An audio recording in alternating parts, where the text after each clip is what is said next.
Hello, what I am about to show you is the story of my family using my video and my photographs. But I'm sure you have your own material, so just imagine replacing my images and memories with yours. I grew up on a small farm in southeast Louisiana. I thought it was a magical place full of exploration and adventure. I learned only later that my family barely survived living here. It was a working dairy when I was born.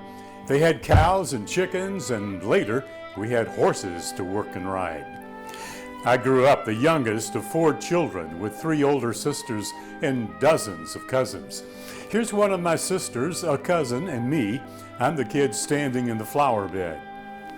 But only a year or two before this scene, 3 months before my birth, tragedy struck my family. My father, who was called Brownie, had reached only 35 years when he died suddenly from an infection after having a tooth pulled. Penicillin hadn't made it to our part of the state then. My father and mother were still quite young, were likely still celebrating the end of the Second World War, and they loved square dancing. But my dad's unexpected death left my mom desperate.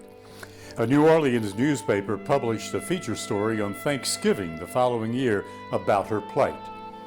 In 2001, just 3 years before her own death, she revealed to me that she had jumped off the front porch after Brownie died, attempting to spare me the financial hardships she anticipated for the family.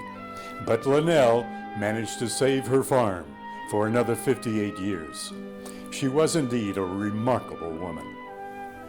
Brownie had driven buses part-time before his death. That's his youngest sister, Josie May, in the green dress, and his older nephew, J.B. Stewart, leaning on the bus.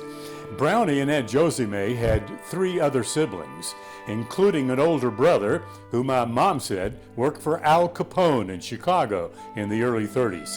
He also did time in a Louisiana prison, Angola, for riding his horse into a church and lassoing a preacher he didn't like.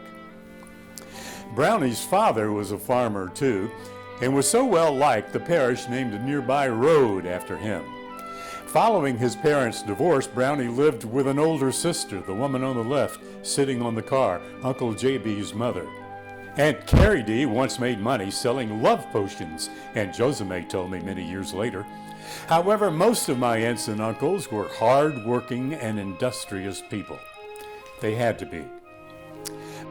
My mother's mom and dad, Ira and Etha Dunaway, had 11 children, and with Ira's mother and father moved to Louisiana from South Mississippi, seeking work at a new paper mill in the early 1900s. They lived in a small home in Bogalusa. That's Etha Dunaway and one of her youngest children, my Uncle Speck, standing outside the house. Ira hauled furniture a few years for a living, and he later drove an ambulance in which he died in a high-speed head-on collision crossing Lake Pontchartrain in 1956. I loved Grandpa dearly, but he too had problems with passion that caused great pain to his family late in his life. Living on that farm caused me a bit of pain too, the psychological kind. Mothers would bring their babies here to have me blow in their mouths. They thought a boy who had never met his father could cure diseases like whooping cough and thrush. I ran for the woods when I saw a strange car driving up.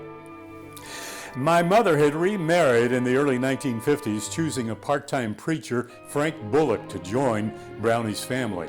In this photo, Frank is holding my stepsister, Martha, and half-brother, Bruce Wayne. My eldest sister had left the family by this time to get married. Etha Dunaway, seen here shopping in New Orleans with my mom, 3 of my cousins, and Bruce Wayne, died while I was in the Army in Germany in 1968. Of Etha's many children, only my Aunt Shirley, the mother of those 3 cousins, is still with us in 2025. Like the 20th century in which they all lived, almost all of my father's family is gone too.